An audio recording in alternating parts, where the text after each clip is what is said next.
This is the lecture on Albin Counter Gambit. D4, D5, C4, E5. Now, if some people terrified with Albin Gambit, and they shouldn't be, then it sounds like a personal problem, and this kind of people, they would choose second move knight f3. Albin Gambit is not a good way to play for black, and there are multiple ways to respond for white. Interestingly enough, after d takes c, d4, knight f3, knight c6, g3 is correctly known as the best move. Well, you don't want to go e3 because there is bishop b4 check and bishop d2. Black simply takes on e3, and they will have a very good position. They can take on f2, then they can take the queen, and they can take the bishop. And incorrect response for white gets them very bad position. Well, it's correctly known that g3 is the best option here. Of course, there's possibility of playing e4, and this is only for those people who think that e4 may give also advantage, and they will not be too far from the truth. e4 is very credible option as well. But we will go with the g3 as renowned as the best continuation. After g3, black has practically two moves. Bishop g4, intending quick queen d7 and castling on the queen side, and bishop e6 for the same idea, attacking c4 meanwhile. Bishop e6 is not played very often, and what we should do on bishop e6, I am strongly against, in this position, playing knight d2. I'm also strongly against playing on bishop g4, knight d2. And those moves are known as the best moves. Well, but as you know, theory is created by following the games of strong players, and that's what they do the most. But when we have such a powerful computer engines that help us to maximize results of the openings, then we will not play like this. For example, let's try first bishop e6. On bishop e6, I want to go bishop g2. This will give white very serious advantage. Bishop takes c4. Now, what we are doing is we let black's bishop to make two moves to take on c4. Meanwhile, we castle, and you know bishop cannot stay for long on c4, and he's going to make third move. That's where we're going to gain serious advantage in development. If d3, e takes d, queen takes d3, well, bishop takes d3, rook e1, simply doesn't do anything good for black. Black has wasted too much time and has bad position. And queen takes d3 at least may help black to castle quick. On queen takes d3, bishop e3, and if black castles, then queen a4. This is already very difficult position for black, because white is intending to go knight c3, and they're going to have a huge advantage in development. And don't forget this bishop on g2 and queen on a4 may deliver some, crushing blows on a black's king. So after queen a4, bishop b5, queen g4 check, and on king b8, knight c3, white has very large advantage. And this is not something you want to play for black. And on queen d7, for example, we have two pleasant choices. We can take and force black to recapture with the king, because on rook takes d7, bishop h3. And after they recapture with the king, I don't think we should discuss the quality of this position for black. And on king b8, knight c3, this looks quite bad for black. So bishop e6, attack on c4 pawn is not really good for black. So what we did simply went bishop g2, and on bishop takes c4, just castle. This position is very bad for black. So let's go with the main move, which is bishop g4. And again, everybody automatically plays here knight d2. And if you see, huge majority of the games played with knight d2. I'm strongly against this knight d2, and I want to keep my knight on b1 for as long as I can, to have an option to go with this b1 knight to a different square that may be a lot more productive. So I would recommend bishop g2, and on queen d7, simply castle. And when black castle, I decided to keep knight on b1. And it's interesting, when computers came by, I tested this system, and I came to conclusion that it's very, very powerful. So now what I do is I go simply queen a4. The idea behind not playing knight d2 is to go rook d1 quick. That's why we're holding knight on b1. Now, well, in this position, black played a6. Idea is to take on f3 and take on e5. Immediately taking on f3, of course, is not good, because queen simply gonna take on a7. So black is preparing this threat by playing a6.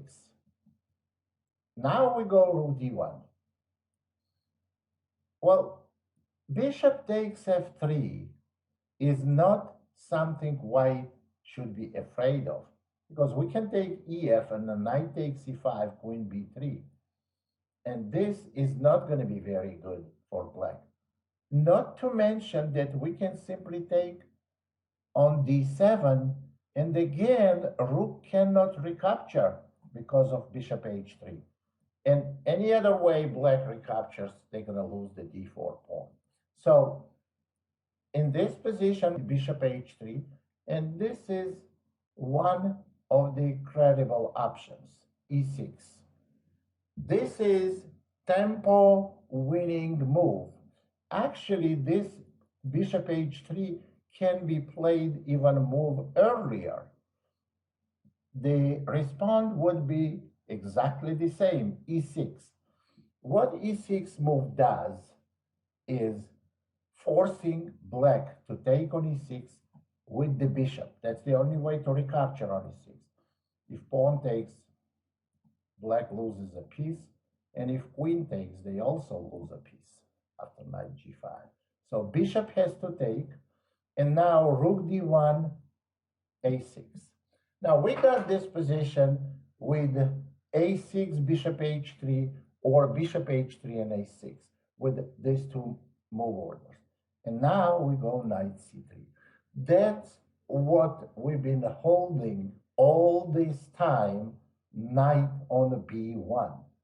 And after knight c3, we want to go this knight with d5.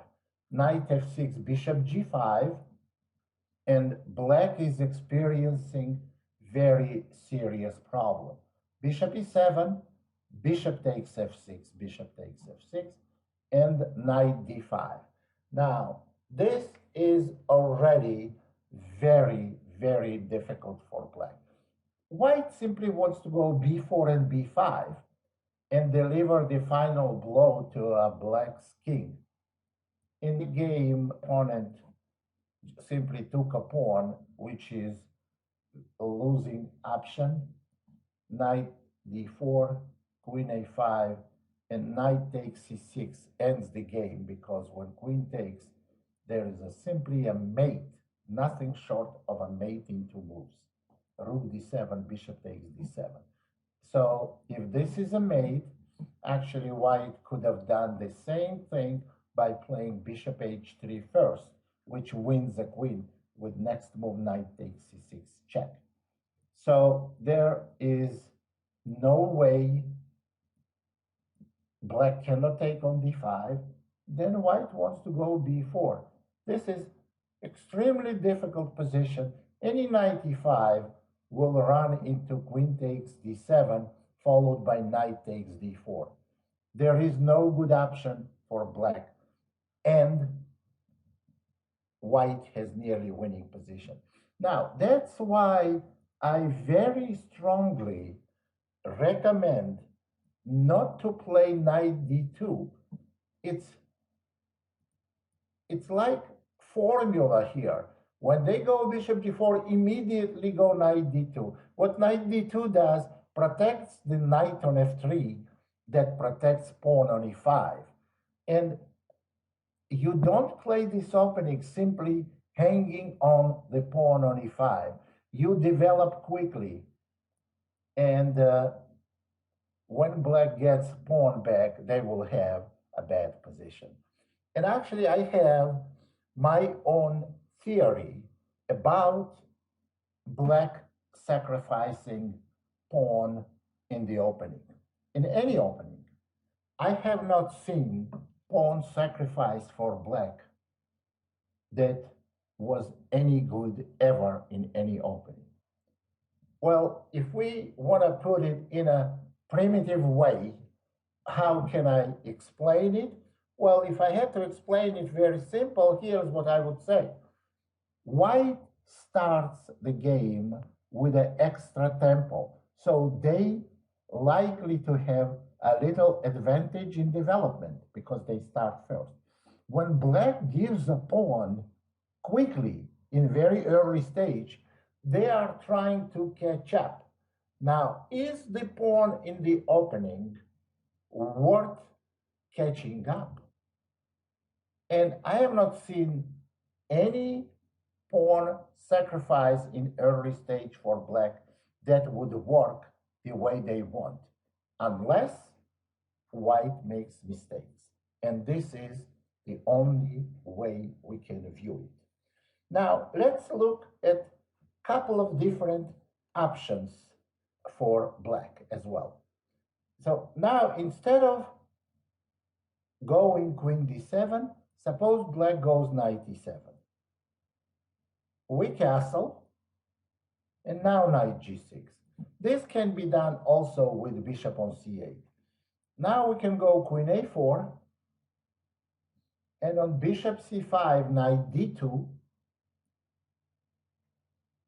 and on castling, the reason we went knight d2, because we have a target on c5. We go now knight b3, and we get very simple and very easy to understand advantage. So we go knight b3, and on bishop e7, we go c5. We're attacking d4 pawn, and when black takes on e5, we take on e5, we take on d4, and after bishop takes c5, bishop e3. It's the easiest way to play for white. Now, black's pieces are scattering all over the board. Meanwhile, we have well-centralized knight on d4, two very well-placed bishops, and we're going to go next two moves, rook fd1, rook ac1. White is clearly having good size advantage. Well, what can I add to these variations? After d takes e, and knight c6, g3. Black can play also immediately knight e7. There were a lot of games played with it. And mostly, I don't think you can find any game played with this opening by a strong player. So it's always people that are looking for easy way out of the opening, easy solution, and get good position, and possibly develop mating attack after bishop g4, bishop g2, queen d7, then exchange those bishops with bishop h3 and checkmate white's king. That doesn't work like this. It works like this in two cases only. One is in a sleep, and the other in the fairy tales that your opponent helps to construct. But if white plays correctly, castle, for example, and castling here is number one option. It's a first option for black to play bishop h3. We're gonna go e6. This tactical shots is helping us to gain a tempo, very valuable tempo, give up an extra pawn that we did not even expect to keep an extra pawn. Bishop takes e6, rook d1. Immediately, we're planning on knight c3 and knight d5. And after a6, now we go knight c3 and knight f6, bishop g5. Very straightforward play. To eliminate the knight on f6, go with the knight on d5 and open light square bishop, and possibly go b4, b5. Black's position is very difficult, mildly put. I don't think this should ever be on the list of the openings in yours or anybody else's repertoire for black. Black simply has a bad position, and well, actually lately, if we take in consideration last 7-8 years, I don't know if anyone ever plays Albin Counter Gambit. I think it's completely out of order. And why? We just saw the simple way for white to get an advantage.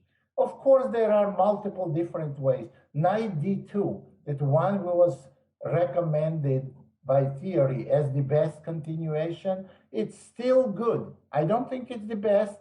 It's close to the best, maybe in a top 3, but it's a very good option, and as well as several other options for white here. So, for example, bishop g2 and bishop f4, also an option. But we cannot have too many weapons against Albin Counter Gambit, and one I showed you now should work just fine, and it should never fail. If you play it correctly, and correctly meaning just follow the basic principles of the opening. Thank you very much, and I hope you get yourself good weapon against Albin Counter Gambit.